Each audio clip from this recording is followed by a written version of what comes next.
Bom, saudações a todos. Hoje, nesse módulo de hoje, nós iremos falar sobre o tópico de hardware, ok? Bom, hoje nós temos a parte 1 nesse tópico e na semana que vem nós iremos falar a parte 2, não é? Sobre as características de hardware. Bom, então, pessoal, qual que é o roteiro aqui dessa apresentação, não é? Hoje nós vamos falar sobre hardware, sobre alguns conceitos iniciais de hardware e sobre a evolução dos computadores. E, na unidade seguinte, nós iremos falar sobre tipos de computadores e sobre tecnologias para armazenamento de dados. Ok? Então vamos aí focar nesses dois primeiros itens na aula de hoje. Então vamos lá. Bom, primeiramente, nós iremos falar aqui sobre alguns conceitos iniciais em hardware. Bom, aqui, pessoal, nós temos um esquema básico, não é? Do funcionamento do computador, do funcionamento, né, do hardware, tá? Então percebam, pessoal, que aqui à esquerda constam, né, pessoal? Aparecem aqui as unidades de entrada do computador, ok? Onde elas fomentam, né, informações e dados de entrada para o sistema computacional. Aqui do outro lado, pessoal, nós temos exatamente as unidades de saída, né? Que provê algum tipo de saída para o sistema de computação. Por exemplo, um monitor de vídeo, né, pessoal? Ok? Então, por exemplo, unidade de entrada, aqui à esquerda. A gente pode ter um teclado, não é? Aqui do outro lado, à direita, a gente pode ter um monitor de vídeo, não é? Onde ele sai com informações na tela do usuário final. Ok? Aqui no meio, pessoal, o que a gente poderia pensar aqui no meio? Aqui no meio nós podemos pensar como o núcleo, né, pessoal? O núcleo aí do sistema computacional. Né? O kernel, se a gente for pensar no Linux, é como se fosse o kernel, como se fosse o núcleo do sistema computacional. O que a gente tem aqui no núcleo, pessoal? Bom, aqui abaixo, pessoal, a gente tem a memória RAM, que daqui a pouquinho eu vou falar. Né? A memória RAM é uma memória de acesso randômico, ok? Ela é uma memória volátil. Ela é uma memória que ela perde, né, pessoal, as informações, né, se eu desligar o computador. E aqui no meio, pessoal, onde eu estou grifando aqui, seria a minha CPU, tá? Seria a minha unidade central de processamento, que daqui a pouquinho eu vou falar um pouco mais sobre ela. Sendo que os dois principais componentes, pessoal, da CPU são quem? É a unidade de controle, tá? A UC, que ela envia sinais de controle, né, para o hardware, na placa, né, do computador. Tá? Então, dentro da CPU, pessoal, os dois principais componentes que nós temos dentro da CPU são a unidade de controle e aqui embaixo a ULA, que é a unidade de lógica aritmética, que é a unidade que realmente faz os cálculos e operações aritméticas no sistema computacional. Tá? E aqui em cima, pessoal, o que nós temos? Aqui na parte superior. Aqui em cima nós temos as memórias que nós chamamos de memórias auxiliares, né? Por exemplo, um pendrive, um CD, um DVD, né, pessoal? Ou seja, qualquer dispositivo aí de memória auxiliar que contribui aí com o funcionamento do sistema de computação. Tá? Todos esses itens eu vou falar um pouquinho mais agora, na sequência. Então vamos lá. Primeiro aqui, pessoal, falando aqui, né, sobre o hardware. Né? O que é esse termo hardware? O termo hardware, em computação, em informática, ele é utilizado para indicar todos, né, pessoal? Todos os elementos, estou grifando aqui, todos os elementos materiais que compõem o computador, não é?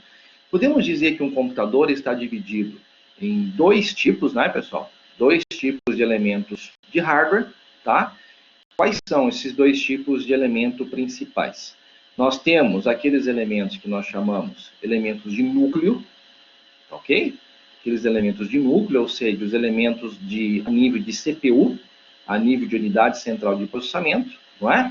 E a segunda componente seria os elementos periféricos, né? O que são os elementos periféricos?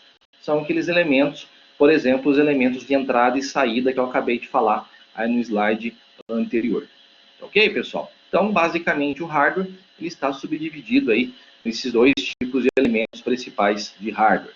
Os elementos de núcleo, né, aqueles que compõem a CPU, e, por outro lado, nós temos os elementos periféricos. Tá? Bom, o que a gente tem aqui embaixo, pessoal, aqui na figurinha? Aqui a gente tem alguns exemplos de hardwares, né? Okay? Aqui a gente tem, nesse caso aqui, uma CPU, né, pessoal? Um processador. Aqui nós temos um pente de memória, ok? Novamente aqui um CPU, não é? Aqui o nosso velho e conhecido mouse, né, pessoal? Tá? Um dispositivo de entrada de informação, né? Teclado, né? Também um dispositivo de entrada de informação. E aqui um monitor de vídeo, né, pessoal? Monitor de vídeo aí serve realmente para sair com as informações, né? Como saída de informações no sistema computacional. Tudo bem? Legal? Tranquilo. Pessoal, vocês estão me acompanhando aí? Só para saber se está todo mundo online? Todo mundo acompanhando aí? Se puder mandar uma mensagem no chat. Sim? Legal, legal. O pessoal está acompanhando aí a arguição. Vamos lá. Bacana. Legal. Na sequência aqui, pessoal, nós vamos falar sobre hardware, especificamente aqui falando sobre os elementos de núcleo, tá? Que são os elementos a nível de CPU, tá? A nível de processador. Então, vamos lá. Podemos dizer, pessoal, que o núcleo de um computador, né? Tá aqui, ó, o núcleo do computador, ele pode ser considerado como o cérebro do mesmo. Concorda comigo, pessoal? Então, o núcleo do computador, a CPU no caso, é como se fosse o cérebro de um sistema computacional, né? Então, a CPU é exatamente a cabeça pensante de um sistema computacional, né? É quem faz o processamento, quem faz os cálculos, quem faz as operações lógicas e aritméticas, tá ok? Então, quem faz isso é um núcleo do computador, é exatamente a CPU. O seu papel, pessoal, né? O seu papel é executar os programas, né? Os programas que nós desenvolvemos, ou mesmo um programa de sistema operacional, ou um programa aplicativo. Então, o papel do núcleo do computador é executar os programas e processar todo e qualquer dado que for inserido para o sistema, ok? E aí, esse hardware, ele é composto de algumas unidades, que eu vou falar agora para vocês dessas unidades. Bom, primeira unidade que nós temos, pessoal, CPU. Tá? O que é CPU? CPU é exatamente a nossa unidade de processamento, tá ok? A CPU, ela é o dispositivo eletrônico conhecido como processador, né, pessoal? Ou microprocessador. E a ideia é que a CPU, ela tem dentro dela, ela agrupa tanto a UC, né, que é a unidade de controle. Qual é o objetivo da UC? O objetivo da UC, pessoal, ela é responsável por todo o envio de sinais de controle para que um sistema de computação, para que a placa e os componentes eletrônicos rodem, para que os componentes eletrônicos funcionem, tá? Então, o microprocessador, né, pessoal, o processador, ele agrupa a unidade de controle, que é a UC, que ela é responsável pelo controle e funcionamento de todo o núcleo, e executa operações como, por exemplo, localização de instruções, localização de comandos a serem executados e também o reconhecimento de periféricos. Tá? O que são esses periféricos, pessoal?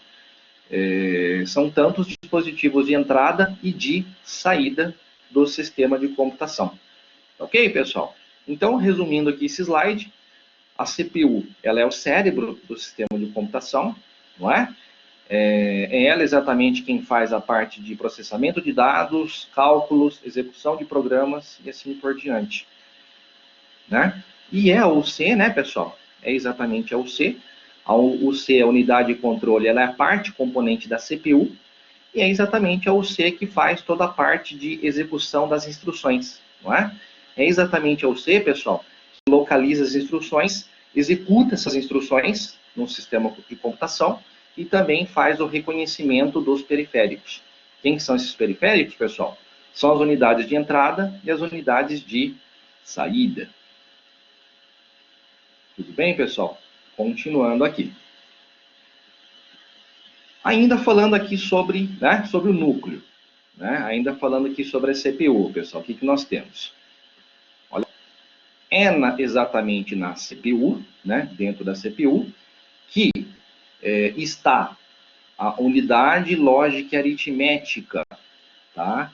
Então, além da UC, né, pessoal, a UC, ela está dentro da CPU, além da UC, né, que está dentro da CPU nós também temos a ULA.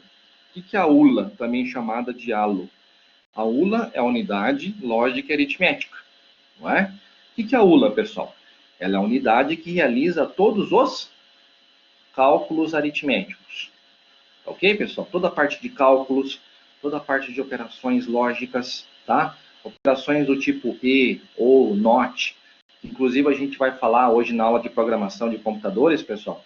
Então, toda essa parte de cálculo e operações lógicas é executado pela ULA, tá? E a ULA, pessoal, ela possui vários registradores e acumuladores que armazenam os operadores e os resultados, tá? O que são esses registradores, pessoal?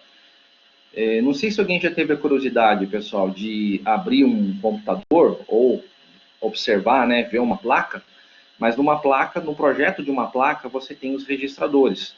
Eles são componentes, pessoal, bem pequenos, né?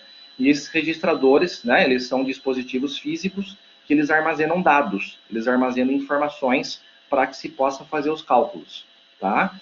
E esses registradores, pessoal, eles podem armazenar tanto dados, informações, né, pessoal, numéricas, por exemplo, para poder fazer os cálculos, e também esses registradores podem ser usados para armazenar operadores. Exemplos de operadores, pessoal. O sinal de mais, menos, multiplicação, divisão, o operador AND, OR, né? O NOT, que a gente vai ver hoje em programação. Então, são operadores que são usados para fazer cálculos e operações lógicas, tá? Então, tudo isso que eu falei agora, pessoal, é função da ULA, da unidade lógica e aritmética, tá? Depois, aqui embaixo, pessoal, nós temos a memória principal, tá? O que é a memória principal, pessoal? A memória principal, ela é exatamente a memória responsável pelo armazenamento das informações para o processamento de dados, né, pessoal? E está dividida em dois tipos de memórias que eu vou falar agora para vocês, tá? Então, a memória principal, ela é subdividida em memória permanente, que nós chamamos de memória ROM, memória volátil, chamada de RAM, ok, pessoal? Então, são os dois tipos, são as duas classificações que nós temos de memória principal, e agora eu vou falar um pouquinho das duas aqui para vocês, da memória ROM e da memória RAM. Então, vamos lá. Legal, só para saber se o pessoal está acompanhando aí, pessoal, está todo mundo aí? Todo mundo online, hein? Todo mundo acompanhando? Sim? Ok. Legal, o pessoal já deu um sim aí para eu saber que o pessoal está acompanhando. Legal. Vamos lá. Ó, então falando aqui, pessoal, sobre esses dois tipos aí de memória, não é? Memória ROM e memória RAM. Primeiro, a memória ROM. Significado de memória RAM. Memória ROM. Legal. Significado de memória ROM, pessoal. Memória ROM é a memória somente de leitura. Memória ROM. Então, por que memória somente leitura? A memória ROM, pessoal, ela é exatamente uma memória onde estão armazenados os programas do fabricante do computador, tá? Inclusive, pessoal, um programa de inicialização da máquina que é chamado de BIOS. Né? O que é o BIOS? É o Sistema Básico de Entrada e Saída. Então, todo o programa da BIOS, pessoal, toda aquela configuração básica do computador, esse programa BIOS, ele fica gravado na ROM, tá ok? Inclusive na ROM, pessoal, onde fica gravado a data, né? A data e o horário básico do sistema de computação, tá? E aí, pessoal, a memória ROM, todo o conteúdo da memória ROM, quando o computador é desligado, o conteúdo que está gravado na ROM, ele não é perdido, tá? Não sei se alguém já ouviu falar, pessoal, mas esse programa aí de BIOS que fica gravado na ROM, ele é um programa que geralmente você pode ter acesso quando você liga o computador, né? Dependendo do computador que você usa, se você pressionar a tecla F5, F8, você entra no programa de setup e você pode mexer na configuração do computador. É um programinha chamado de setup, tá? Coloquei até no chat aqui, pessoal. Esse setup ele fica gravado na BIOS do computador. Alguém sabe, pessoal, alguém já mexeu? Alguém já entrou em contato com esse programa de setup aí? Sim ou não, pessoal? Alguém já teve a curiosidade de... O Matheus aí falou que já acessou. Legal. Então, formatar, se não me engano, tem uma opção sim, viu, Emerson? Tem uma opção, Emerson. Só que tem um detalhe, Emerson, a gente tem que tomar muito cuidado para mexer aí na ROM, né?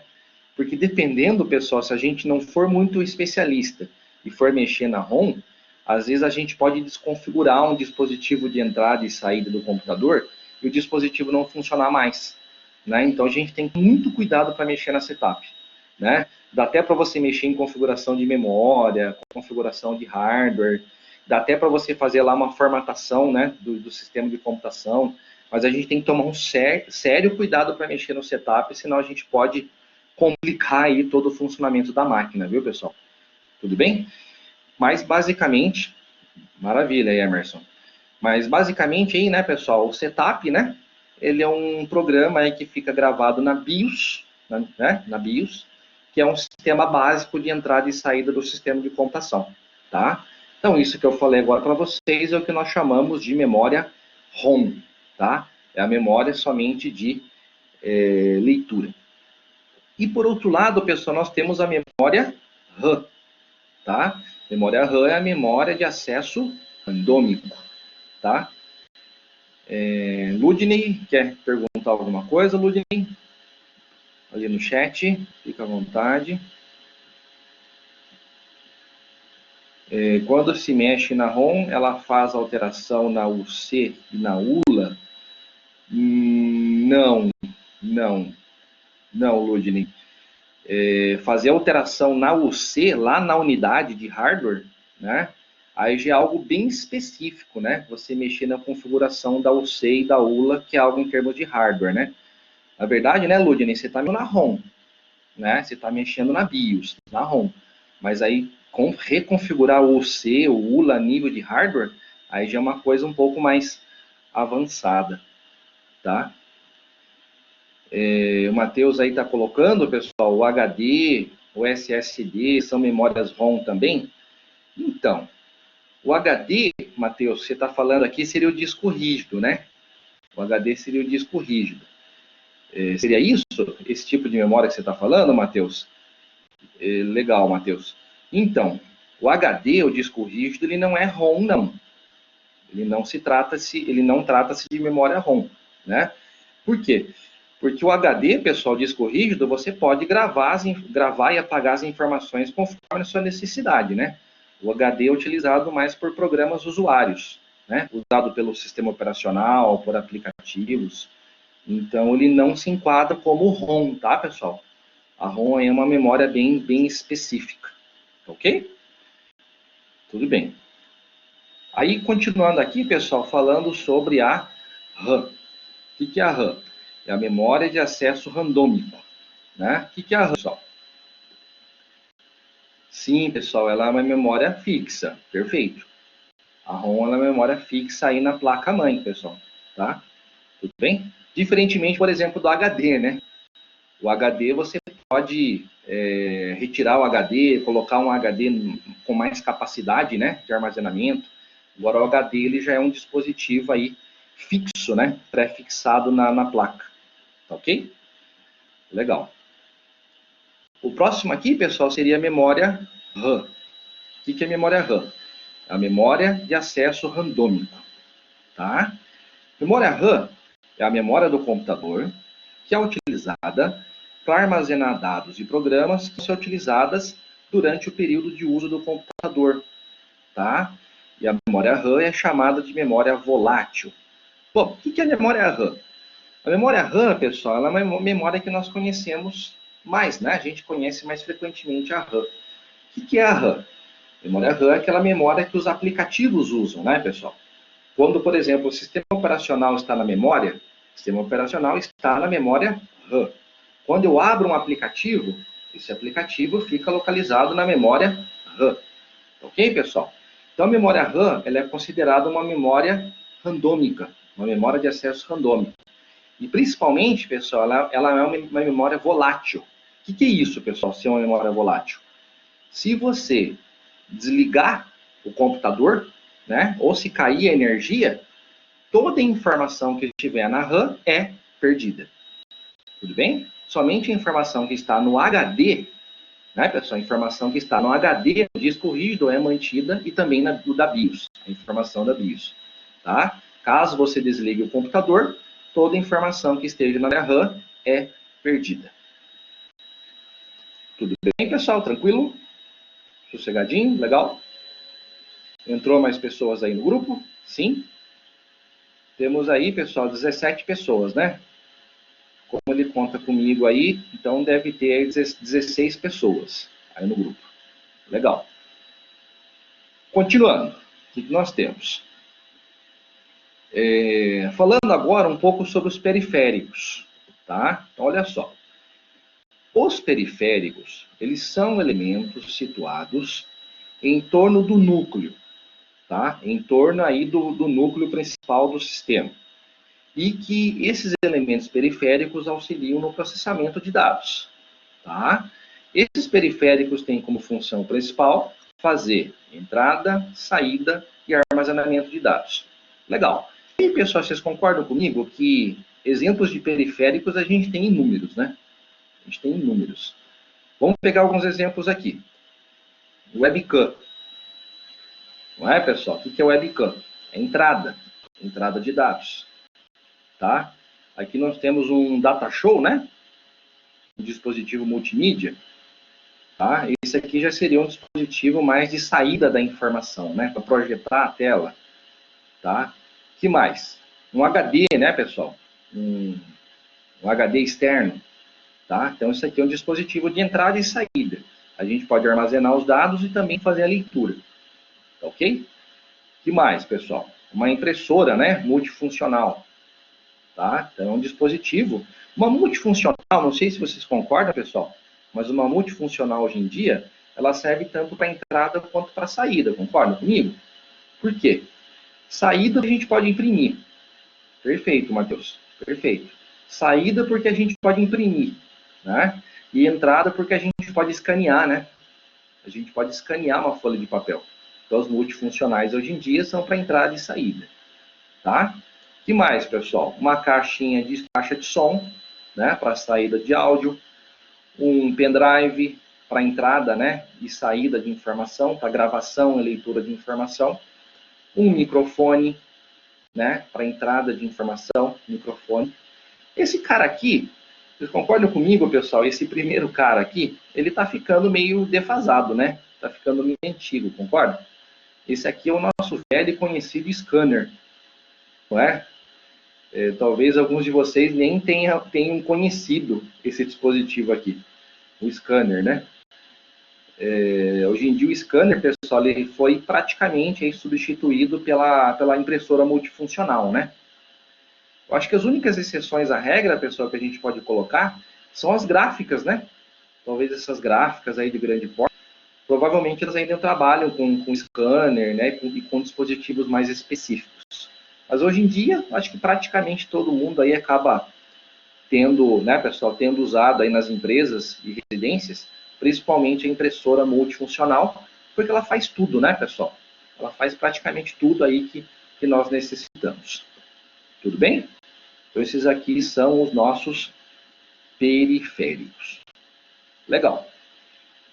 Pessoal, daqui para frente eu vou começar a falar um pouquinho para vocês sobre a evolução dos computadores. Ok? Então, vamos lá. Vamos lá. Primeiro, pessoal, falando um pouquinho aqui sobre a pré-história, né, na nossa área aí de computação. Tá? Se tratando, né, de evolução, de história, é importante a gente citar o ábaco. Tá? O que é o ábaco? Né? O ábaco, estou colocando de definição aqui embaixo, o ábaco é como se ele fosse um dispositivo de calcular. Ok? O ábaco era um dispositivo de calcular, resumindo, ele era uma calculadora, né? E ele era frequentemente construído como um quadro de madeira, né? Com várias contas que deslizavam sobre fios.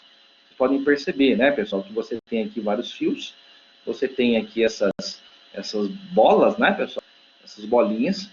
Era feito o deslizamento dessas bolinhas e a partir disso eram feitos os cálculos, tá? Através dessa calculadora, né? Que é o ábaco, tá? A Ruth aí quer perguntar, Ruth? Vi que a Ruth acabou de entrar. Ou às vezes só está testando ali o recurso, né, Ruth? Testando ali o recurso de levantar a mão, é isso? Legal. Se não, pode perguntar aí no chat, tá, pessoal? Fica à vontade. Continuando. O ábaco, pessoal, ele esteve em uso durante séculos. Por muito tempo ele esteve em uso, né? Então ele esteve em uso durante séculos antes da adoção do sistema de numeração arábico hindu.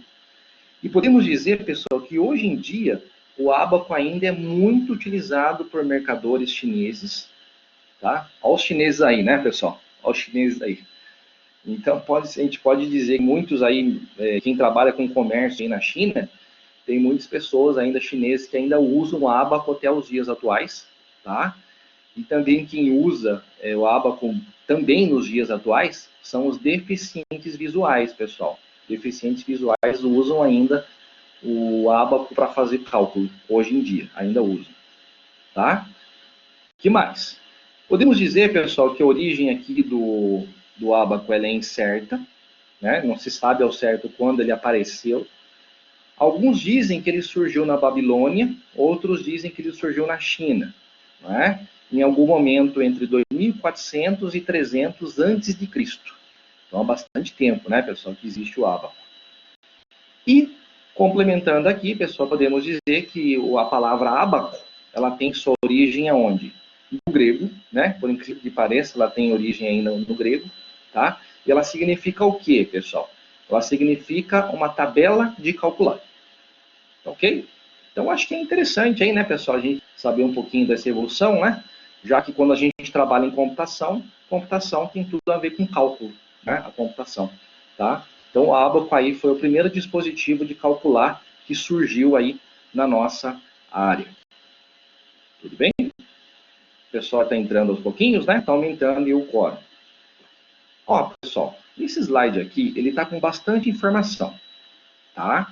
Eu não vou ficar lendo ele inteira aqui com vocês, não é o foco, tá? Não é o objetivo. Depois vocês podem pegar depois, tá, pessoal, no próximo, tá? Depois da aula, a aula vai ficar gravada, vocês podem fazer a leitura posteriormente. E o slide também está disponível no Blackboard. Mas aqui, pessoal, eu só vou citar para vocês alguns fatos, alguns deles, tá? Vamos lá, pessoal. Vou circular aqui para vocês. Olha só. 1642 surgiu a máquina calcular de Pascal.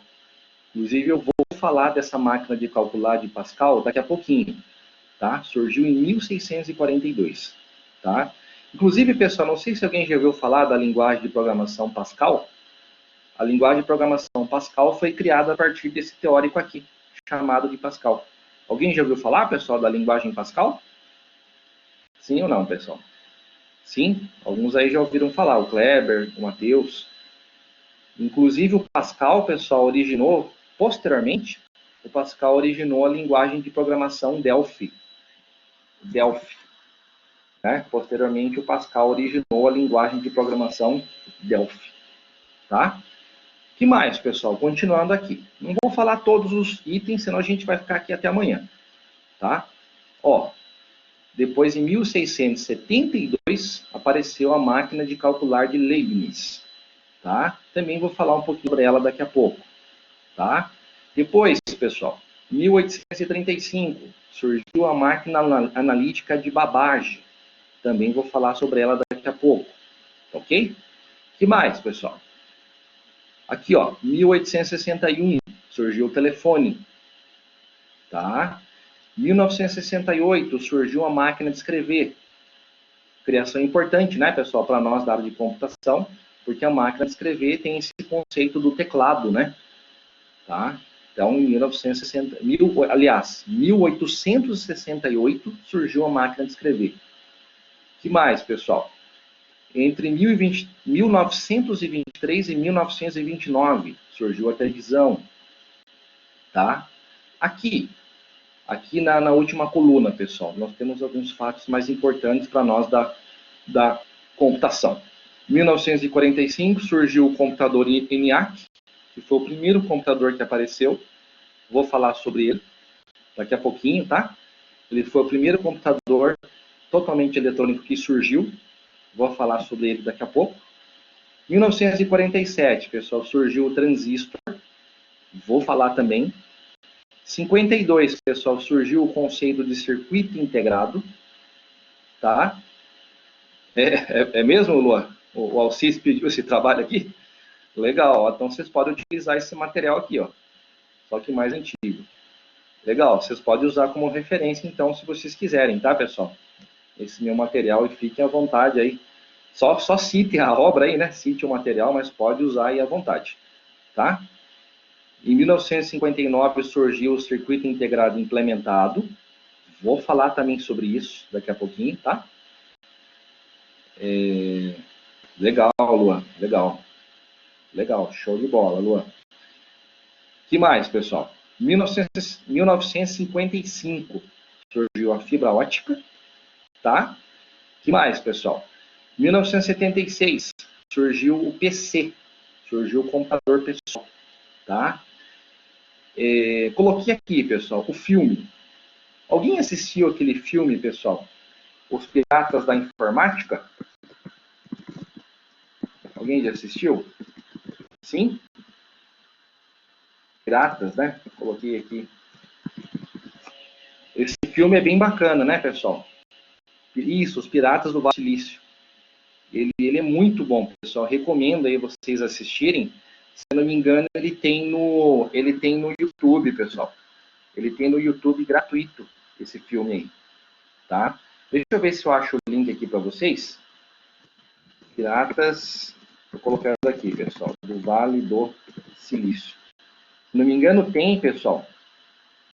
Se não me engano, tem no YouTube, tem gratuito e tem em português, tá? Ó, coloquei o link aqui para vocês, pessoal. Olha só, acabei de colocar o link aqui para vocês, tá? Então, se não me engano, ele está gratuito no YouTube, vocês podem assistir, recomendo fortemente, e está em português, tá? Já assisti ele várias vezes, pessoal, e sempre que eu assisto, normalmente eu aprendo coisas novas, ele é muito legal. Basicamente, pessoal, esse filme ele conta a história do surgimento, né? Como que surgiu a Microsoft em paralelo à Apple, né, pessoal? A Microsoft aí com o nosso amigo Bill Gates e a Apple com o nosso amigo aí, que não está mais entre nós, né? Que é o Steve Jobs, tá? Então, recomendo muito, pessoal. Depois assiste esse filme, ele é bem legal, ele é bem bacana esse filme, tá? Para aprender sobre a evolução da computação, tá? Muito legal. Depois, pessoal, voltando para o slide. Em 1989 surgiu a www, né? Tá? Em 1993 surgiu o primeiro navegador web, e depois a evolução não parou mais, né, pessoal? Depois apareceu o Yahoo, apareceu o Google, depois apareceu o Orkut, né? Não sei se alguém chegou a pegar a época aí do Orkut, pessoal. Acho que não é da época de vocês, né? Vocês já são todos mais novos. Vocês estavam, acho que mais ou menos nascendo aí na época do Orkut. O Orkut foi mais ou menos aí no começo dos anos 2000, né? Que foi a rede social mais usada no começo dos anos 2000. Tá? Depois o Orkut acabou caindo em desuso, né? Ninguém mais usou o Orkut. Tá? Foi reconstruído. Legal. Tudo bem, pessoal? Então, acho que essa página aqui, esse slide aqui é importante. Ah, tá funcionando novamente, Matheus? Sério? O Matheus falou que ele tá funcionando novamente. Legal. Depois eu vou até dar uma olhada. Fiquei curioso, né? Eu não sei se o Orkut vai tirar o público do Facebook e do Insta, né, pessoal? O Insta, hoje em dia, que está sendo muito usado, Não sei se o Orkut vai conseguir tirar o público aí do Insta, né? Legal. Ah, não é oficial. O Matheus está falando que não é oficial, pessoal. É um Orkut.br. Foi vendido para uma outra empresa. Ah, legal, Matheus. Entendi, entendi. Verdade, Lua. Verdade, Matheus. Bacana. Show de bola. Importante aí, pessoal, para informação aí. Então, o Orkut está rodando aí, mas ele foi vendido aí para uma outra empresa. Ok? Ah, não foi vendido, não. O Lua está falando aqui. Foi vendido, não. O cara desenvolveu para recriar mesmo. Entendi. Bacana, bacana, menino. Isso é bom aí, né, para a gente conhecer aí o que aconteceu com o Orkut. O serviço oficial do Orkut foi realmente descontinuado. Legal, Luan. Show de bola. Maravilha. É bom aí para a gente conhecer, né, pessoal? Bacana. Saudades, verdade. Vamos lá, pessoal. Continuando. Vamos continuando. Próxima página. Olha só. Em 1642, Blaise Pascal, né, ele construiu uma máquina de calcular, só que ela é uma máquina de calcular, pessoal, mecânica. Tá? Não era uma máquina de calcular eletrônica, nem digital. Tá? Era uma máquina de calcular que usava engrenagens. Era uma máquina mecânica. Tá? E essa máquina, pessoal, ela só podia somar e subtrair. Só fazia isso. Só essas duas operações. E o nome dessa máquina era Pascaline. Olha, tinha até um nome a máquina de calcular. Era chamada de Pascaline. Tá? O Blaise Pascal só construiu, né, essa máquina para ajudar o seu pai. Seu pai era chamado de Etienne Pascal. Tá? Então, o Blaise Pascal construiu essa máquina para ajudar o seu pai, o Etienne Pascal, na sua profissão de coletor de taxas. Tá? Então, Etienne Pascal, que era o pai do Blaise, ele era um coletor de taxas, de impostos. E aí o Blaise Pascal desenvolveu essa máquina de calcular para ajudar o pai dele nessa tarefa. A Pascaline, ela atraiu muito a atenção do público em geral. Todo mundo ficou interessado nela. Tá? Todo mundo na sociedade ficou interessado nessa máquina. E o Pascal, pessoal, o Blaise Pascal, ele obteve naquela época o que correspondia à patente nos dias atuais. Tá? Então, olha que interessante. O Blaise Pascal, digamos assim, ele conseguiu patentear a máquina lá naquela época. Tá? É claro que não existia patente naquela época, né, pessoal? Não existia. Mas o Blaise Pascal conseguiu algo que era parecido com patente naquela época, tá? Para patentear essa máquina dele. Continuando. Entretanto, pessoal, a Pascaline, ela não se tornou muito popular. Ela não ficou tão popular assim quanto se esperava.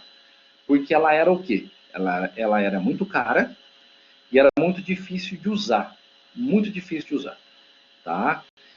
Naquela época, por volta de 1652, né, o ano de 1652, por volta dessa época aí, 50 máquinas haviam sido produzidas, tá? Haviam sido produzidas, feitas, e somente 15 foram vendidas.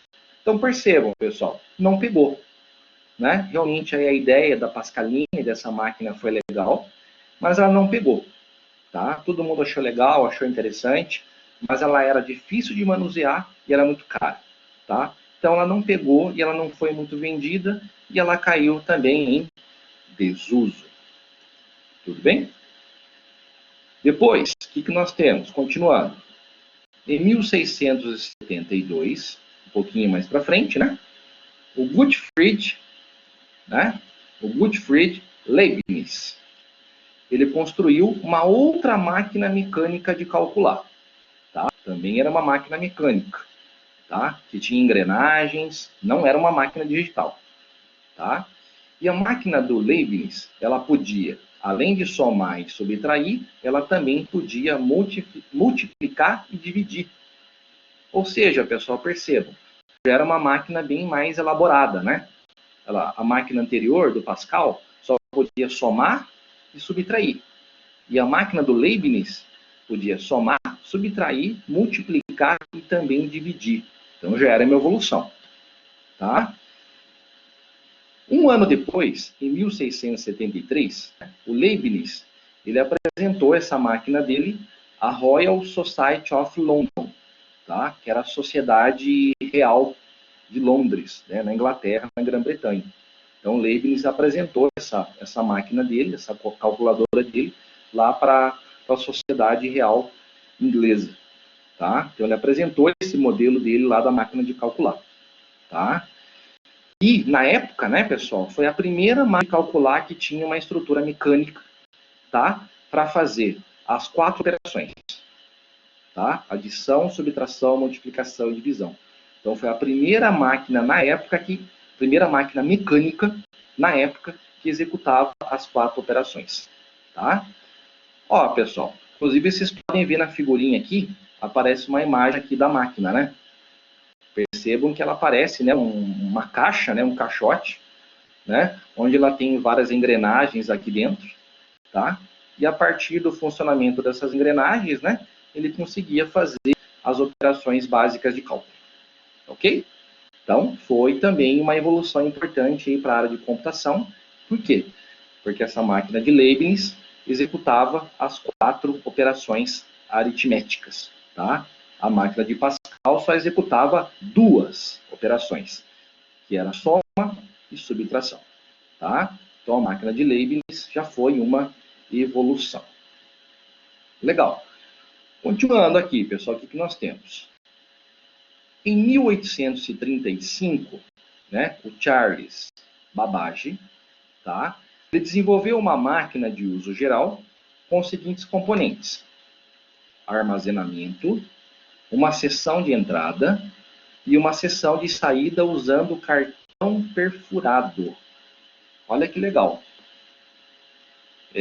Alguém já ouviu falar, pessoal, de cartões perfurados? Tá todo mundo aí, pessoal? Tá todo mundo online? Tá todo mundo acompanhando? Sim? Legal, tá todo mundo acompanhando. Inclusive, pessoal, olha só. Para quem já assistiu aquele filme dos piratas, os piratas do Vale do Silício, os piratas da informática, não sei se vocês lembram, mas o professor Kleber já falou um pouco. Ah, legal. Legal, então vocês mais ou menos já sabem.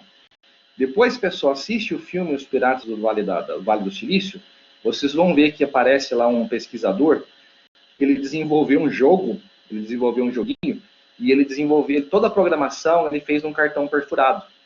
Depois pega aquele filme dos Piratas do Vale do Silício, que eu citei no chat, assiste e vocês vão ver um trechinho, tá? Onde ele fez a programação de um joguinho, de um game, usando um cartão perfurado. Legal. Então, pessoal, Charles Babbage, né, ele criou essa máquina aí, tá?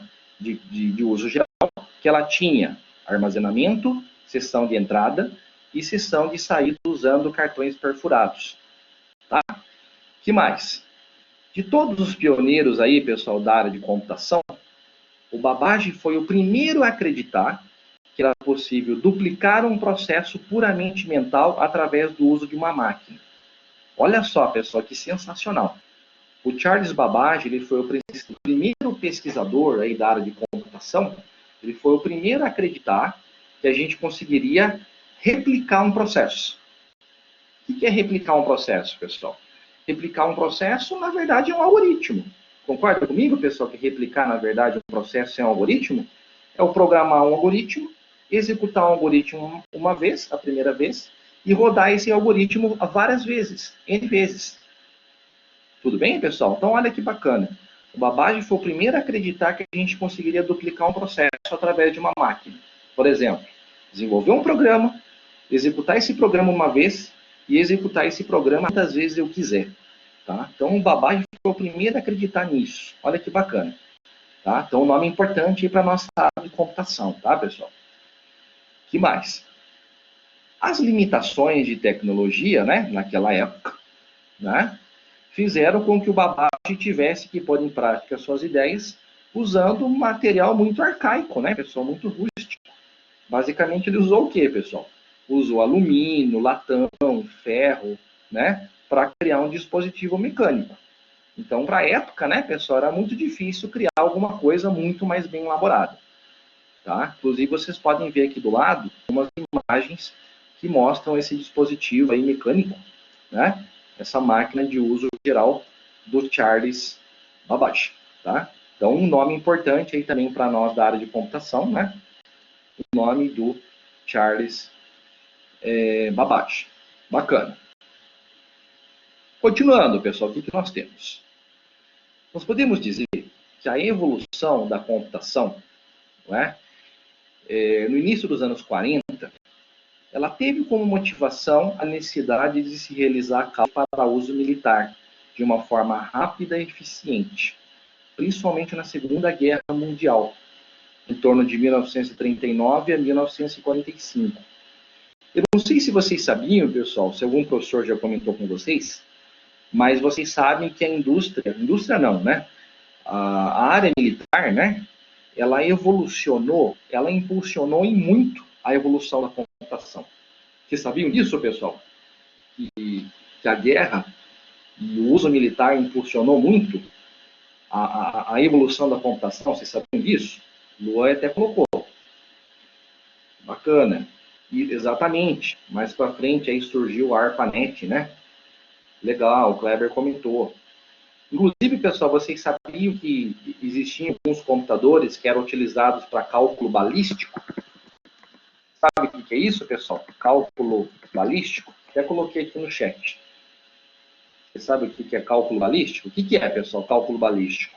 Alguém tem alguma ideia? O próprio nome está dizendo, né? Mas alguém tem alguma ideia?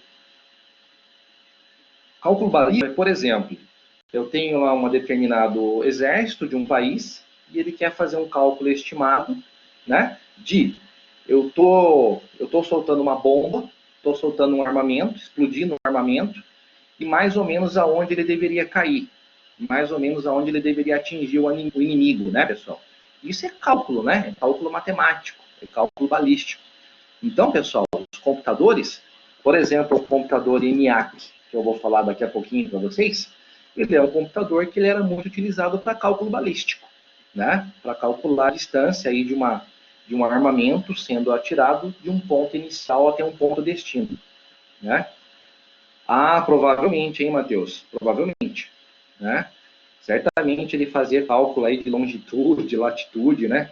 E eles usavam o ENIAC, né? O primeiro computador foi o ENIAC para fazer o cálculo balístico. Legal. Então é importante, né, a pessoa entender que realmente aí a área militar, ela impulsionou muito a evolução da computação, tá? Impulsionou e muito, tá? E aí, pessoal, podemos afirmar, né, ainda nesse slide aqui, que as 3 primeiras gerações da computação estão intimamente ligadas a 3 desenvolvimentos tecnológicos. Quais são eles? Primeiro, a válvula, tá? A primeira geração da computação é o aparecimento das válvulas. Segundo momento, pessoal, a geração do transistor.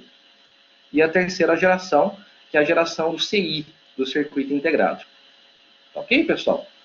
Nos próximos slides aqui, nas próximas páginas, eu vou fazer a explicação para vocês, baseado aqui nessas 3 gerações. Tudo bem, pessoal? Primeiro sobre as válvulas, depois os transistores e depois falar sobre o CI, sobre os circuitos integrados. Tudo bem? Então vamos lá.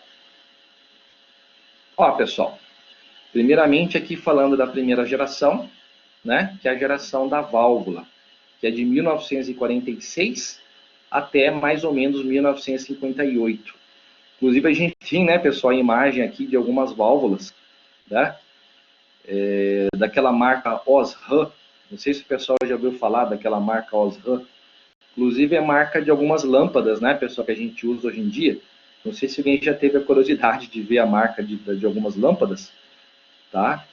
Mas as válvulas, né, pessoal, nós tínhamos muitas válvulas naquela época que eram da marca Osram, tá? Quem de vocês, pessoal, não teve aí os pais ou os avós que tinham aqueles dispositivos, né, uma TV, um rádio, tudo movido a válvula, não é? Acho que às vezes até alguns avós de vocês ainda têm, né, um dispositivo desse tipo em casa. né? Um rádio, um toca-disco, né, pessoal? Um toca-disco de vinil, né? Aqueles toca-disco de vinil de antigamente, eles eram movidos a válvulas, tá? Então, talvez alguns de vocês aí já devem ter visto aí na casa dos avós de vocês, ou no museu, né? Eles eram dispositivos que eram movidos a válvula. Tudo bem? Legal. Pessoal, tá todo mundo me acompanhando aí? Já aumentou a quantidade de alunos aí na sala? Sim, todo mundo acompanhando? Show de bola. Legal. Vamos lá. Legal. Seguindo. Primeiro aqui, falando aqui sobre o ENIAC. Tá? Conforme eu tinha comentado com vocês, pessoal, o ENIAC aí, o que significa ENIAC? Tem um significado aqui para a sigla, pessoal, que significa computador, né? Computador e analisador integrado, né, pessoal? Numérico, tá? Então ele tem uma sigla irônico. Ele tem aqui essa sigla em inglês. Podemos dizer, pessoal, que o ENIAC ele foi o primeiro computador digital eletrônico que surgiu de grande escala, tá? E ele era um computador, pessoal, que era movido basicamente pelas válvulas, tá? Percebam, pessoal, aqui do lado, inclusive, a gente tem uma foto, né, do computador ENIAC. Vocês podem perceber, pessoal, que praticamente o computador ENIAC ocupava uma sala inteira, não é? Você tinha basicamente que entrar no computador para fazer, né, toda a configuração. Quando queimava uma válvula, você tinha que fazer a manutenção do computador, né? Então percebam que literalmente o ENIAC ocupava uma sala inteira, tá? Continuando, o que nós temos? Ó, em 1943, pessoal, teve início, não é, o trabalho de construção, né, do ENIAC, tá? Que era um equipamento que ele tinha uma capacidade de realizar até 5 mil operações por segundo, tá? E o projeto do ENIAC, pessoal, ele começou o projeto dele, né, a criação dele começou em 1943, e foi finalizado em 1946, tá? Então, olha só, o que nós temos aqui, pessoal? Percebam que nessa época ele fazia 5 mil operações por segundo, tá? Então, para a época já era algo extremamente gigantesco, né? Um computador fazer essa quantidade de operações de cálculo por segundo. Hoje em dia a gente tem aí nanotecnologia, computação quântica, onde o processamento ele é quase que limitado, né? Mas para a época, né, pessoal, o ENIAC já conseguia fazer muito, né? Muitos cálculos, muitas operações e assim por diante. Tudo bem? Ó, pessoal, eu só estou retirando aqui o meu fone. Vocês conseguem me ouvir também, pessoal? Normalmente? Só com o som só com o som do computador? Às vezes eu acho que fica até melhor, não fica, pessoal? Acho que fica, não fica? Fica um pouquinho, né? Depois eu tenho que configurar melhor essa questão aí do som, tá? Mas eu acho que fica até melhor. Tá, legal, pessoal. Ó, algumas características aqui sobre o ENIAC. Vamos lá. O ENIAC, né, pessoal? Tá aqui, ó, o ENIAC, ele dispunha de 18.800 válvulas, de 16 tipos diferentes. Possuía 6 mil comutadores, 10 mil condensadores, 1.500 relés, né? E 50 mil resistências. Ó, então, provavelmente, pessoal, para quem aí é da área de engenharia eletrônica, né? Para quem, será que alguém aí da turma fez técnica eletrônica, né? Quando eu falo dessas coisas aqui, certamente quem é um técnico eletrônica sabe do que eu estou falando, né? É muita coisa, né, pessoal? É muito componente para pouco espaço, tá? Que mais? O ENIAC, pessoal, ocupava 3 salas. Olha o tamanho, pessoal. Ocupava 3 salas com um total de 72 metros quadrados.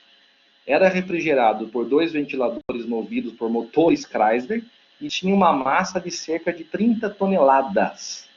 Então percebam, pessoal, Precisava de motor, praticamente motor de caminhão, motor de avião, para conseguir refrigerar o computador. E o computador pesava aí em torno de 30 toneladas, né? Em torno aí de 30 mil quilos. Tá? Que mais? Consta, pessoal, que em média tinha uma avaria, né? O computador tinha um problema, tinha uma avaria em cada 6 horas de funcionamento. Percebam, pessoal, a cada 6 horas dava problema no computador, quebrava, né? Aí um operador tinha que entrar na sala, entrar no computador e dar manutenção. Então era bem complicado, era bem difícil. Que mais? No ENIAC, pessoal, os números eram representados de forma decimal. Ó, os números representados de forma decimal. Como que é, pessoal, o sistema decimal? Alguém lembra? Como é que é, pessoal, o sistema de numeração decimal? Alguém está lembrado? Sim ou não? 0 a 9, né, Matheus? Perfeito. 0 a 9. Então, no Bruno também. Bruna, Matheus, exatamente. Então, no ENIAC, pessoal, os números eram representados usando a forma decimal e cada número era armazenado com a utilização de 10 válvulas. Percebam, pessoal, para armazenar uma única informação, para armazenar um único número, eu precisava de 10 válvulas. Tá? Que mais? A ideia, né, pessoal, na época, era construir um computador para realizar vários tipos de cálculos, e principalmente cálculos de artilharia, né, pessoal? Ou seja, para cálculo balístico, para ajudar as tropas aliadas durante a Segunda Guerra Mundial, que foi o que eu falei no começo. Tá? Então, o computador ENIAC era utilizado principalmente para fazer cálculos balísticos durante a Segunda Guerra Mundial. Tá? A Lilian aqui está perguntando alguma coisa, pessoal? Quer questionar ali no chat, Lilian? Ou às vezes só clicou ali no ícone para teste realmente? Né? Às vezes só está testando. Aí só estava testando, né? Tudo bem. Legal. Porém, pessoal, o ENIAC ele acabou sendo terminado, né? Acabou sendo finalizado exatos 3 meses depois do final da guerra. Ele foi descontinuado. E ele acabou sendo usado também durante a Guerra Fria, né? Que é algo mais recente, né, pessoal? Se não me engano, a Guerra Fria na época da década de 70, década de 80, né? E o ENIAC contribuiu, por exemplo, na criação do projeto da bomba de hidrogênio, da famosa bomba de hidrogênio, o ENIAC também foi utilizado. Ok, pessoal? Então é importante, né, a gente entender um pouquinho aí o ENIAC, aí, que foi o primeiro computador, e ele foi utilizado aí para cálculo balístico, e também foi utilizado aí no projeto da bomba de hidrogênio. Pessoal, vocês estão me acompanhando? Sim? Está todo mundo online aí? Estão acompanhando a aula, pessoal? Estão me ouvindo? Sim? Legal. Perfeito. Vamos lá, pessoal. Agora falando um pouquinho, pessoal, sobre a máquina de von Neumann. O que é a máquina de von Neumann? Olha só. Em sua proposta, o von Neumann, está aqui a foto dele, né, pessoal, do von Neumann. Né? Von Neumann é um nome importantíssimo na área de computação. Tá? Em sua proposta, o von Neumann ele sugeriu que as instruções, né, que os códigos de programa, fossem armazenados na memória do computador. Tá? Até então, pessoal, essas instruções elas de cartões perfurados, tá? E executadas uma a uma. Armazená-los na memória, pessoal, para então executá-los, tornaria o computador muito mais o quê? Muito mais rápido, tá? Já que no momento da execução, né, as instruções seriam obtidas com rapidez eletrônica. Por quê, pessoal? Porque as instruções estariam localizadas na memória e não nos cartões perfurados. Então, olha que bacana, pessoal, o que era esse projeto aí, o que era essa máquina de von Neumann. O von Neumann propôs, pessoal, o conceito do quê? Conceito de, eu vou colocar aqui no chat. Von Neumann propôs o conceito de memória de computador.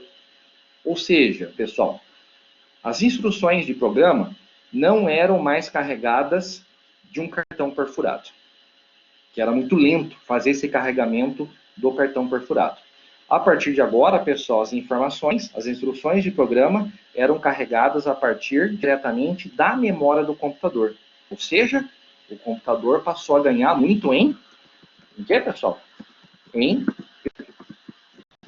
performance, né? Então, a execução dos programas passou a ficar muito mais rápido. Tudo bem, pessoal? Coloquei no chat para vocês. Tudo bem, pessoal? Tranquilo? Então, a principal criação aí do von Neumann foi exatamente aí esse conceito de memória do computador para que o programa fosse executado mais rapidamente. Bacana, pessoal. Continuando. Vamos lá. De acordo aí, pessoal, com o von Neumann, né, o programa ele passava a ser armazenado na memória, conforme eu falei agora. O programa passava a ser armazenado na memória do computador, juntamente com os dados a serem manipulados. Olha que bacana. Criou-se aqui, pessoal, a base da estrutura. Vanessa, quer perguntar aqui, Vanessa? Uma coisa? Se quiser perguntar lá no chat, ou às vezes também só está testando a ferramenta. Legal. Se quiser, pode perguntar no chat lá, fica à vontade. Então, olha só. O von Neumann, né, pessoal? O bacana desse projeto do von Neumann é que ele criou a base para a estrutura dos computadores modernos que a gente usa até os dias atuais, né? Qual que é a base, pessoal? Ou seja, eu ter a ULA, a unidade de lógica aritmética, e a UC, que é a unidade de controle, tudo armazenado dentro da CPU, tudo armazenado dentro do processador, tá? Então, esse conceito, pessoal, foi proposto pelo von Neumann.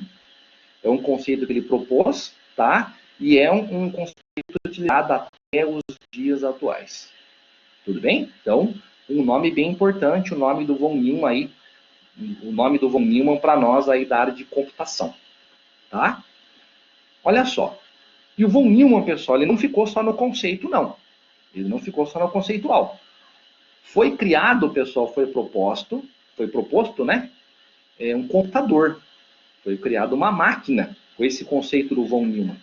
Foi criado um computador chamado de IAS. Tá? IAS é uma sigla que significa Instituto para Estudos Avançados. Então foi criado esse computador, IAS, usando esse conceito do von Neumann, né? E foi criado no Instituto Princeton, nos Estados Unidos. Tá? E esse projeto desse novo computador, pessoal, ele foi gerenciado, ele foi dirigido exatamente pelo von Neumann. Tudo bem, pessoal? Então é importante aí saber, né? Ó, inclusive está aqui, ó. Tá? Tá aqui esse computador IAS, tá aqui a foto do von Neumann, né, pessoal? Aqui na foto. Tá aqui o computador que ele criou, que ele propôs, tá?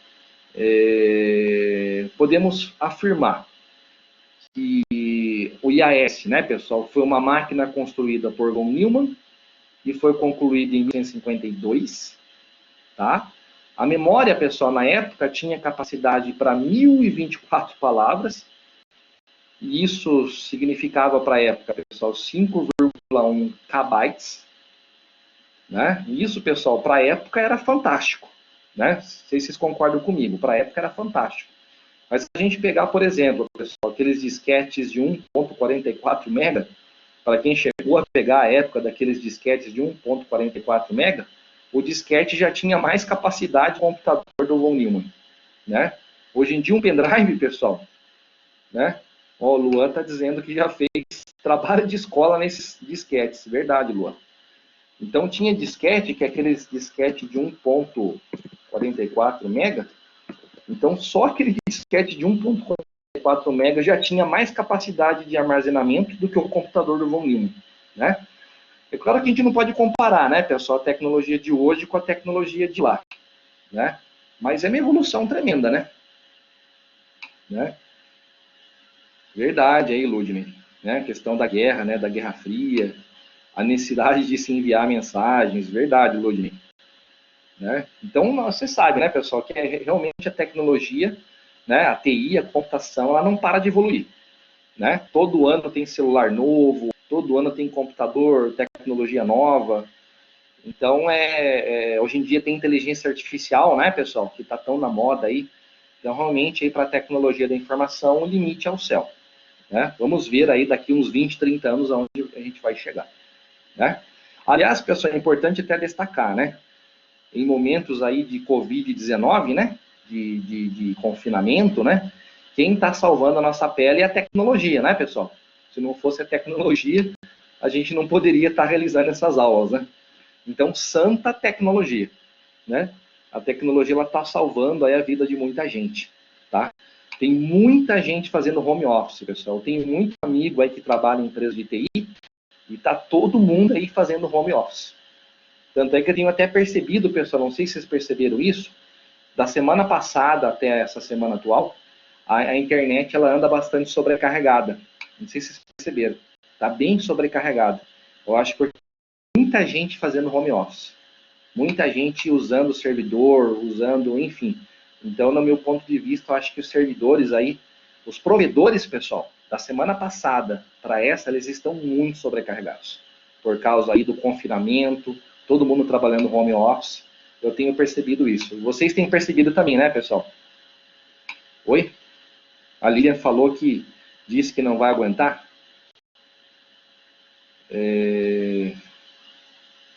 A Bruna aí está falando, né? Depois disso, acho que vai ter gente que vai continuar trabalhando em casa. Será? Por que será, Bruna? Será que é porque vai ser mandado embora?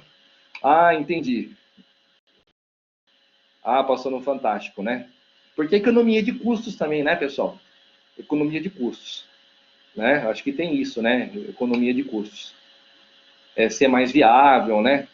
Legal. É verdade, pessoal. Eu acho que depois dessa época de confinamento, eu acho que muita coisa vai mudar, né? Vamos aguardar aí, mas acho que muita coisa vai mudar daqui para frente, né? Depois que acabar o confinamento. Verdade, pessoal. Continuando, vamos lá. E esse computador IAS, né, pessoal, do von Neumann, não é? Ele tinha somente 2 registradores para armazenar informações, né? Então, muito pouco.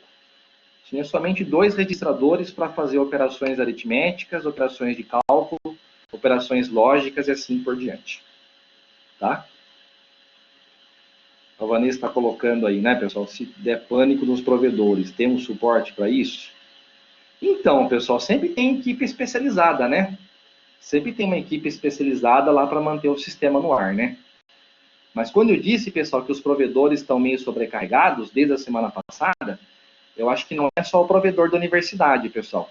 Eu acho que é provedor da Sky, da NET, da Cisco, da Vivo. Eu tenho percebido que os provedores das empresas, dessas grandes empresas, eles estão bastante sobrecarregados. E não só o provedor da universidade. Né? É isso mesmo, Luan. O Brasil inteiro está em casa. Então, a internet no Brasil, os provedores, no geral, eles estão muito sobrecarregados, pessoal. Não é uma questão só da universidade. É o Brasil que está assim, pessoal.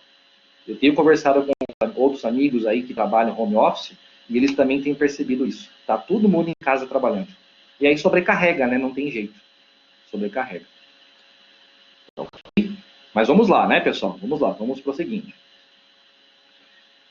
Univac 1, pessoal. Univac 1 é um outro computador importante que surgiu, né? Univac 1, ele também é uma sigla que significa Computador Automático Universal. Univac 1. Tá? Inclusive tem uma foto dele aqui, né, pessoal? À esquerda tem uma foto dele. Tá? Univac, pessoal, ele foi o início da era da computação comercial. Tá? Ele foi o primeiro computador que foi usado comercialmente. Tá? O primeiro Univac, pessoal, foi entregue ao Bureau do Censo dos Estados Unidos para ser usado na tabulação dos dados do censo realizado. E o primeiro Univac, pessoal, ele foi construído, foi finalizado em 1951. Então, olha que bacana, pessoal. O primeiro Univac que foi construído, que foi elaborado, ele foi usado para o censo, para realizar o censo norte-americano nessa época. Tá? Olha que bacana. E o Univac 1, né, pessoal, ele foi projetado pela empresa de John Eckert e John Macaulay.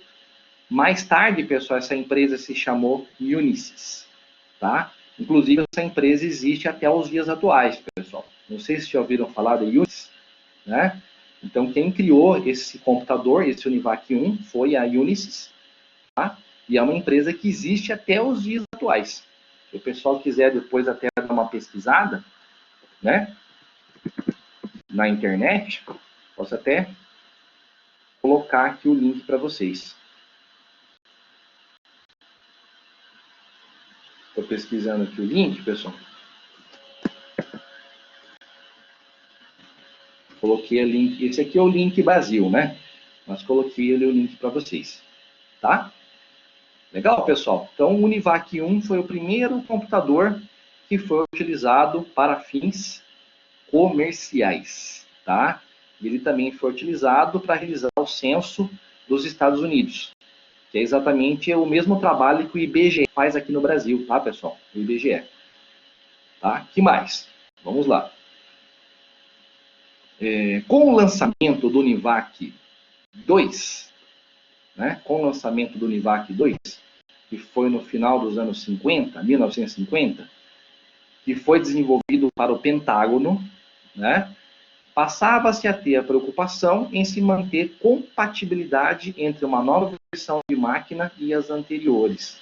Isso aqui, pessoal, é muito importante para a nossa área, tá? Que é esse conceito aí de compatibilidade. Coloquei até no chat. O que é compatibilidade, pessoal? Por exemplo, eu crio uma versão de uma máquina e depois eu crio uma nova versão dessa máquina e essa nova versão tem compatibilidade com as versões anteriores. Concordam comigo, pessoal, que na nossa área isso é importantíssimo? Eu ter máquinas novas que tenham compatibilidade com as máquinas antigas? Vocês concordam comigo, pessoal, que hoje em dia isso existe na nossa área e isso é importantíssimo? Com certeza, né, pessoal? Importantíssimo. Por quê?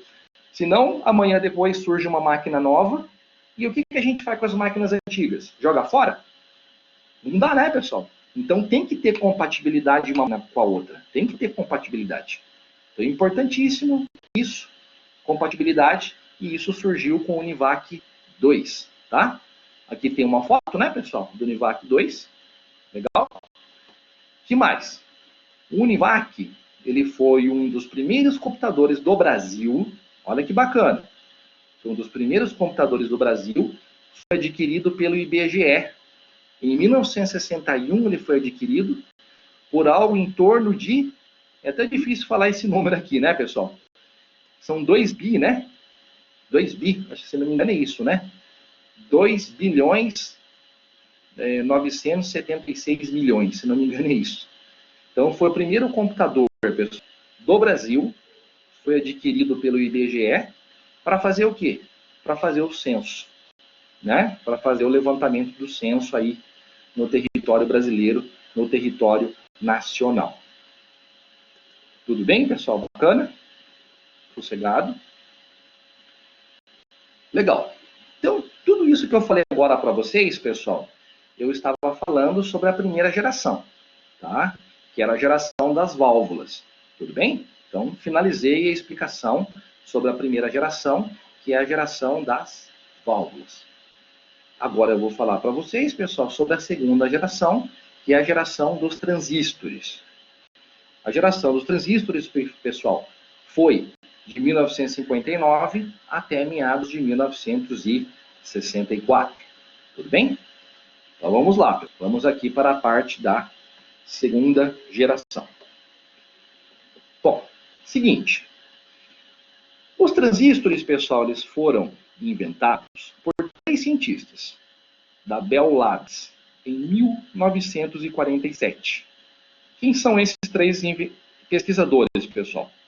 John Barden, Walter Brittain e William Scottley. Tá? Foram os 3 pesquisadores que inventaram o transistor. Né? Inclusive, pessoal, esses 3 pesquisadores, eles ganharam o Prêmio Nobel de Física na época por essa criação, por essa invenção, tá? Que foi revolucionária, né? É claro. Tá? O que são os transistores, pessoal?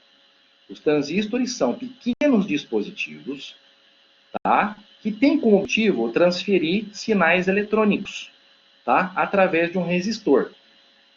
Ok, pessoal? Então, são pequenos dispositivos que transmitem sinais eletrônicos através de um resistor, tá? Quais são as vantagens, pessoal? Quais seriam as vantagens dos transistores em relação às válvulas? Olha só. Os transistores, pessoal, eles são muito menores do que as válvulas, extremamente menores, os transistores. Os transistores, pessoal, não exigem tempo de pré-aquecimento. O que é isso? A válvula era igual ao carro antigo. Você demorava um tempo para aquecer a válvula para depois começar a usar. Era igual ao carro antigo.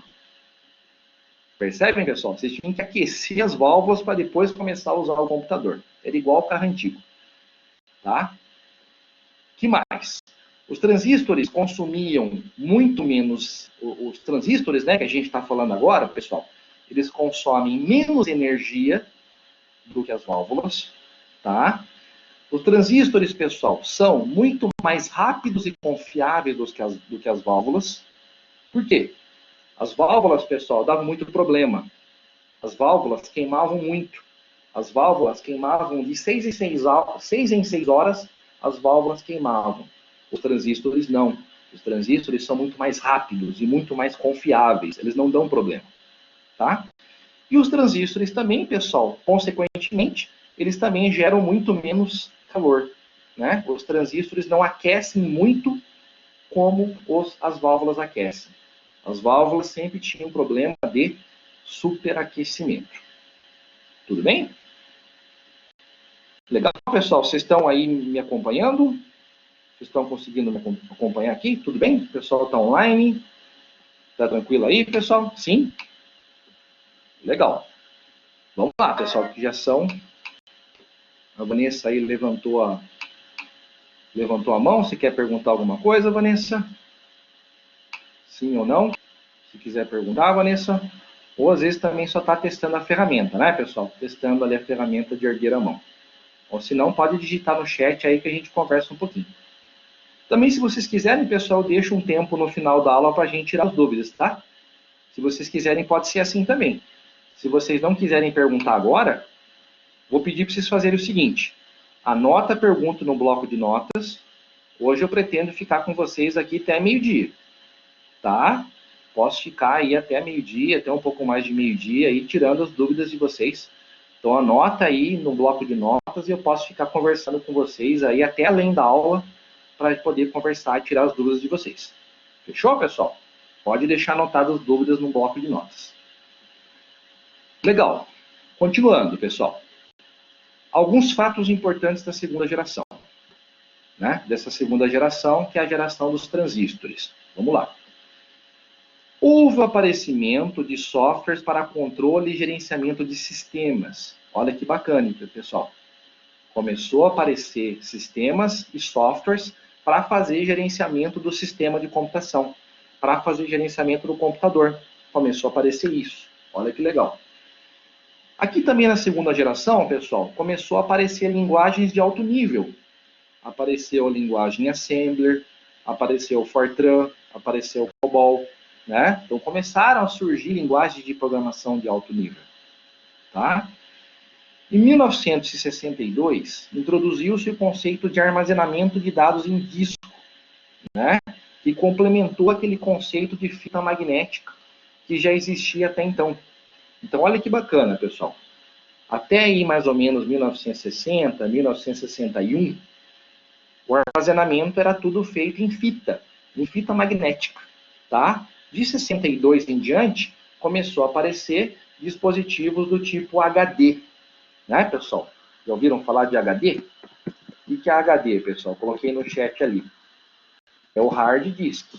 Né? Ou o nosso conhecido disco rígido. Perfeito. Perfeito.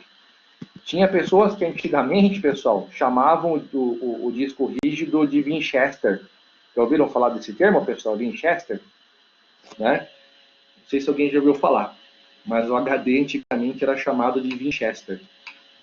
Né? Hoje em dia o pessoal não usa muito, né? Os bem antigos, né, Lua? Exatamente, os bem antigos. Eles eram chamados de Winchester, né? Perfeito. Ó, o Matheus está falando até Até hoje em dia o patrão dele usa esse termo, aí o Matheus está falando. E a gente se confunde, né, pessoal? Porque Winchester não é um termo atual. Mas o pessoal de antigamente chamava de Winchester mesmo. Winchester. Legal. E, né, que mais, pessoal? Voltando aqui para o slide. Podemos dizer, pessoal, que o Matheus falou, né, que quando ele falou Winchester, o Matheus ficou perdido lá no primeiro momento, né? Verdade, né, Matheus? Porque a gente não sabe do que se trata, né? É uma tecnologia antiga. E o pessoal que é mais antigo de computação, né, o pessoal mais tradicional, usa os termos, né? Não tem jeito. Verdade. E por último aqui, pessoal, no slide, o que nós temos? Os computadores, né? Na época aqui da segunda geração, os computadores não existiam, né? As pessoas não usavam computadores em casa. Não existia isso. Os computadores, na segunda geração, eles eram usados principalmente aonde? Principalmente em grandes universidades e organizações governamentais, né?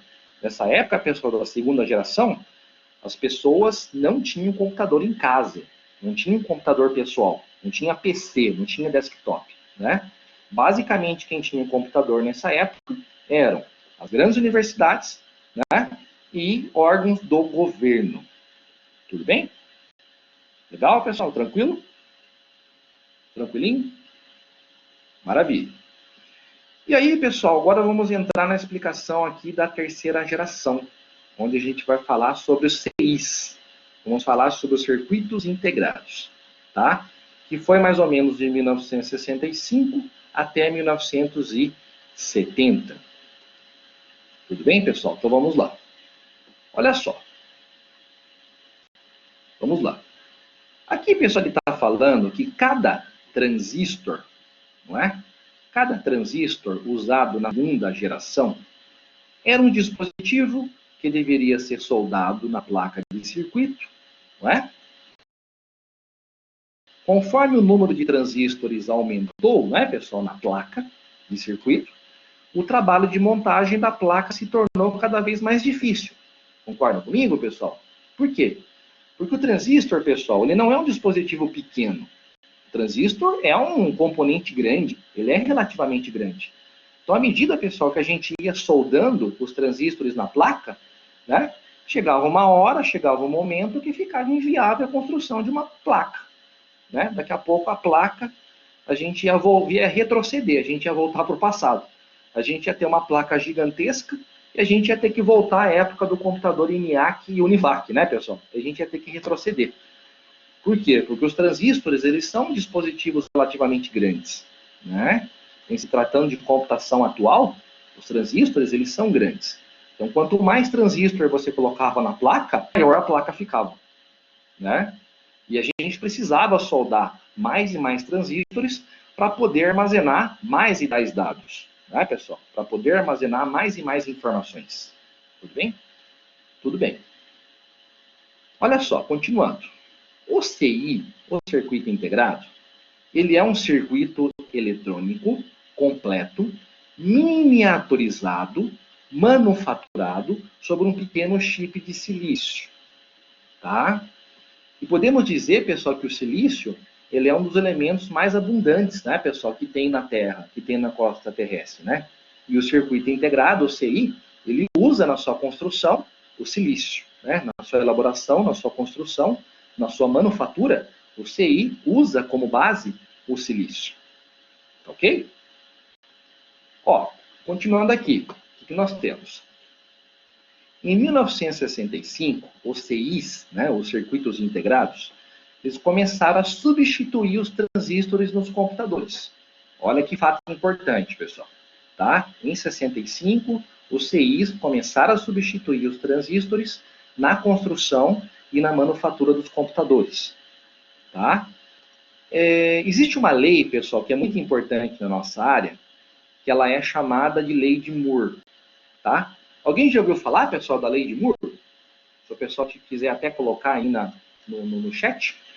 Alguém já ouviu falar, pessoal, dessa Lei de Moore, que é muito... que ela... Não? É que ela é uma lei bastante antiga, né, pessoal? Ela não é uma lei nova. Legal. Mas o que é essa Lei de Moore? O Lu ali disse que já ouviu falar. Legal. Mas é que ela é uma lei, pessoal, que ela é antiga, né? O que é essa lei de Moore? Essa lei de Moore, alguns já ouviram falar, outros não, tudo bem. Essa lei de Moore, né, pessoal, ela foi criada dentro da Intel, né? A Intel, o pessoal já ouviu falar. A Intel aí, ela produz CPUs, né? Produz processadores.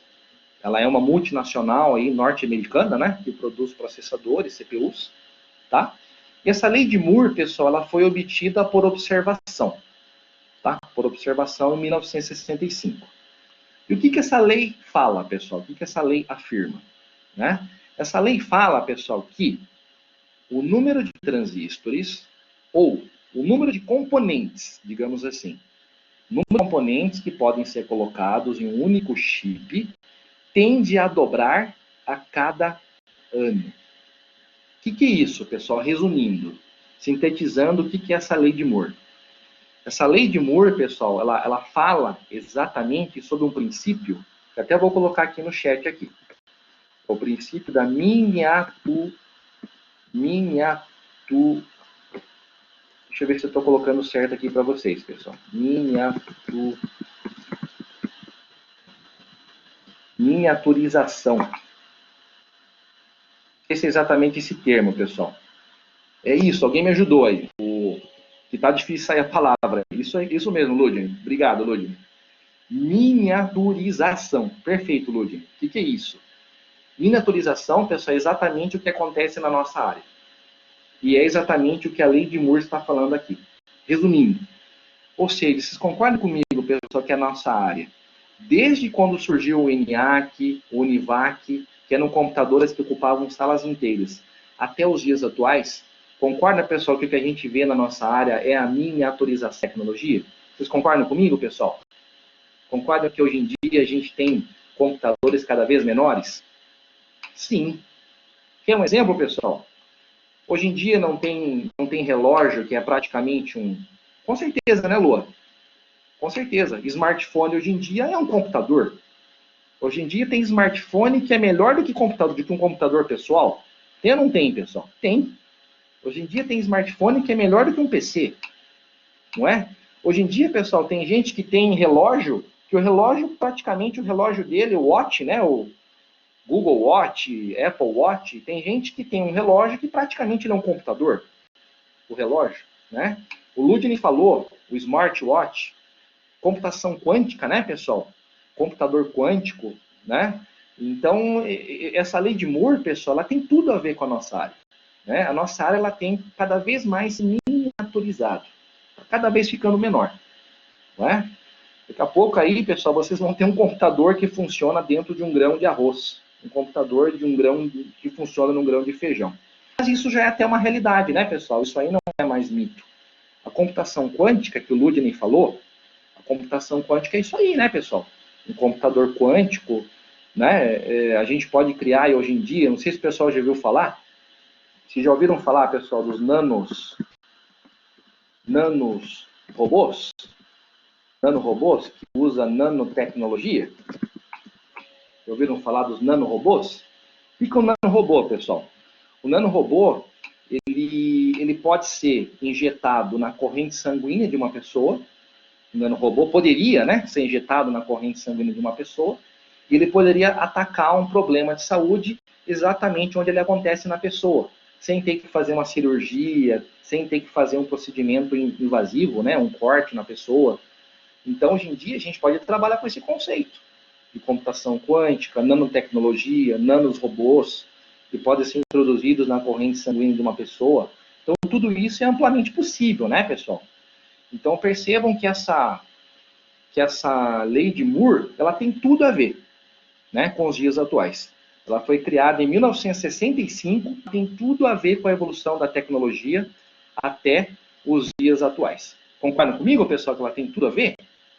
Tem tudo a ver. Se o pessoal quiser até afirmar, né, ela tem tudo a ver.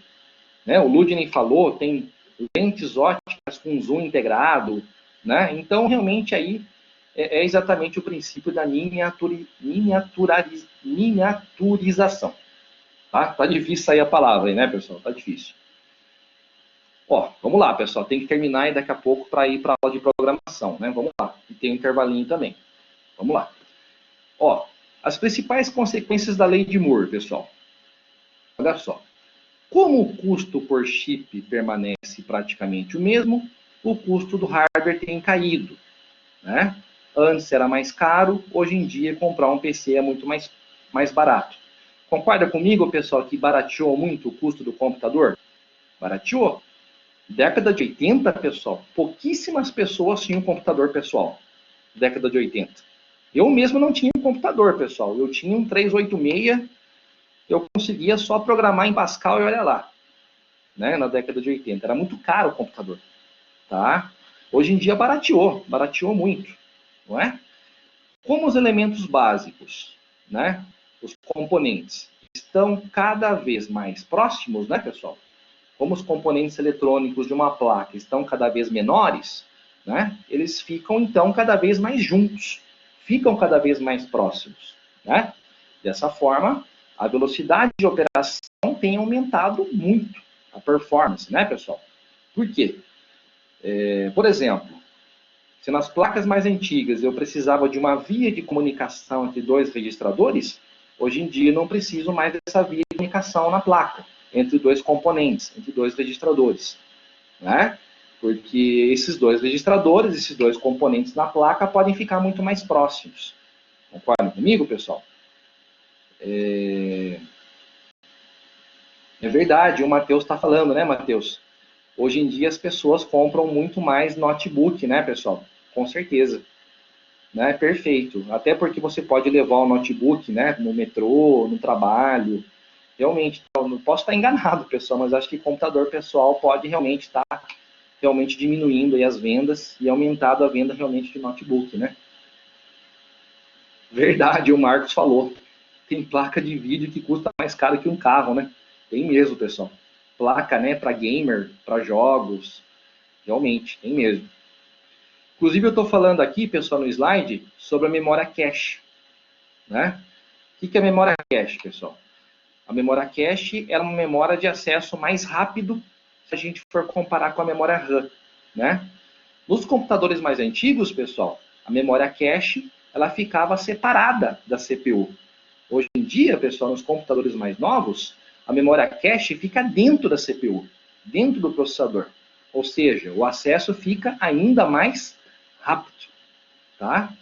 O Matheus falou aqui, né? Tem computadores da Apple que custam quase 500 mil reais. Pelo amor de Deus, hein, Matheus? Nossa Senhora. Você tem que ver, né? Vender uns 3 apartamentos aí para conseguir ter um computador desse, hein? Pelo amor de Deus, hein, Matheus? Caramba.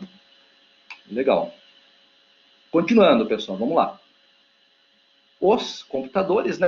Como a gente já falou, eles estão se tornando cada vez menores. Tudo bem? Que é exatamente a lei de Moore que a gente acabou de falar agora. Além, né, pessoal, além do tamanho reduzido dos computadores, a gente tem outras características também importantes dos CIs. Né? Os CIs, pessoal, têm maior confiabilidade, eles não dão problema, eles quebram toda hora, igual as válvulas. Né? E os CIs, pessoal, têm baixo custo, né? São mais baratos. As técnicas de produção são feitas em larga escala, né, pessoal? Em grande volume, em manufatura, em larga escala. Tudo bem? Então percebam aí que a gente tem aí vários benefícios aí, né, pessoal? Através dos circuitos integrados. Importante aí também salientar essa lei de Moore. Tá? Vamos lá então, pessoal. Alguns fatos aqui sobre a terceira geração, que é a geração que eu estou falando agora, né? Alguns fatos. Em 1964, a IBM lançou uma nova família de produtos, que era a família System 360. O que era essa família aqui, pessoal? Era uma família de computadores, a System 360. E essa família aqui, pessoal, ela era incompatível com as versões anteriores da IBM, que era a série 7000. Tudo bem, pessoal? Então, era uma família de computadores que a IBM criou, uma nova família, que era chamada de System 360. Entretanto, a desvantagem é que essa família System 360 não tinha compatibilidade com a família anterior, que era a 77000, que também era da IBM, tá? Então tem uma foto aqui, né, pessoal, dessa família de computadores, da System 360, tá? E esses computadores tinham um nome, né, pessoal, tinha um apelido que era chamado de Big Blue, tá? Que eram os computadores dessa série System 360. Ó, continuando, pessoal. Com essa série, né, a System 360, a IBM passou a dominar o mercado. Olha que legal, pessoal. Essa nova série aqui, System 360, a IBM passou a dominar o mercado na área de tecnologia da informação, na área de computadores, tá? O System 360, pessoal, foi a primeira família planejada de computadores do mercado com diferentes desempenhos e preços, sendo que os diversos modelos eram compatíveis entre si. Então, olha que legal, pessoal, as vantagens dessa família System 360 da IBM. Olha só, as principais vantagens, pessoal. Você poderia comprar uma versão, você poderia comprar um determinado computador da família de acordo com o seu bolso. Vocês entendem isso, pessoal? Ó, eu posso comprar um computador inferior, com menos desempenho, mas ele é mais barato. Olha que legal. Né? Então a gente tinha vários modelos, várias configurações dentro da família System 360, e dependendo da configuração e do desempenho, o computador era mais caro ou mais barato. Né? Não é muito diferente do que a gente tem hoje em dia, né, pessoal? A gente tem diferentes tipos de máquinas, cada uma configuração diferente, algumas mais em conta, outras mais caras, né? Que é o caso aí da máquina da Apple, que custa 500 mil reais, né? Mas acredito que hoje em dia, né, pessoal, a gente consegue aí comprar um bom notebook aí por 1.500, 2.000 reais. Não consegue, pessoal? Sim ou não? Concorda comigo? Que a gente consegue comprar aí uma máquina bacana, aí, um notebook aí, bom, por 1.800, 2.000 reais. Uma máquina da Samsung, né, pessoal, que dá para trabalhar, dá para programar. A gente consegue, né? Não precisa ninguém sair comprando uma máquina de 10 mil reais, né, pessoal? É verdade, Lua. Você começa a comprar uma máquina de 2.300, 2.500, começa a melhorar bastante aí a memória. Mas tem que pesquisar bastante, né, Ludney? Com certeza, tem que pesquisar muito aí, né? Certamente. Legal. Vamos lá, pessoal, são 9h40 aí, vamos tentar pesquisar aí, né? Para dar um intervalinho. Continuando. No mesmo ano de lançamento do System 360, a empresa DEC, ela lançou o computador PDP-8, que era um concorrente, tá, pessoal? O PDP-8 era um concorrente do System 360, tá? Então, a DEC lançou o PDP-8, que era um equipamento pequeno o bastante para ser colocado sobre uma bancada, tá? Tá aqui o significado de DEC, né, pessoal? Que é a Digital Equipamentos Digitais Corporation, tá? Empresa de equipamentos digitais. Tá? Então a DEC, pessoal, lançou esse computador, que era o PDP-8, que era um concorrente da família System 360 da IBM. Tá? Enquanto o System 360, pessoal, custava centenas de milhares de dólares, era muito caro, pessoal, ter um computador da família System 360 na época, era muito caro. Tá? O PDP-8 ele já era bem mais barato, ele custava em cerca de 16 mil dólares na época. Então, em termos de custo, pessoal, na época, o PDP-8 era muito mais em conta que os computadores da família System 360 da IBM. Tá? E aí, pessoal, olha só que dado importante.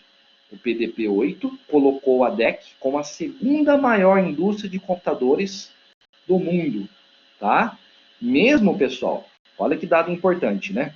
Mesmo os computadores da família 360 na época sendo muito caros, a IBM estava dominando o mercado. Ela era a primeira colocada no mercado. A DEC, com seu computador PDP-8, ela se colocou como segundo lugar no mercado em termos de indústrias que vendiam computadores na época. Tudo bem, pessoal? Aqui a gente tem uma foto à direita do computador PDP, né? O PDP-8. Tá? Aí, pessoal, rapidamente aqui sobre a quarta geração. Tá? Vamos lá, quarta geração. A quarta geração é a geração do microprocessador, tá? Que é de 1971 em diante. Tá? Vamos lá.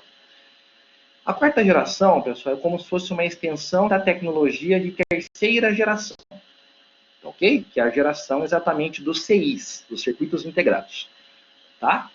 Na quarta geração, pessoal, nós tivemos dois momentos. Primeiro, os circuitos LSI, a integração em larga escala, tá? Ou seja, até 10 mil componentes podiam ser colocados em um único circuito integrado, tá? E um segundo momento, pessoal, que são os circuitos VLSI, que é a integração em muita larga escala, onde nós podíamos colocar mais de 10 mil componentes poderiam ser colocados em um único circuito integrado, tá? Então, percebam, pessoal, que nós tivemos uma evolução dos circuitos LSI para os VLSI, né? Considerando aqui o aumento da densidade dos componentes que eram colocados por chip, né, pessoal?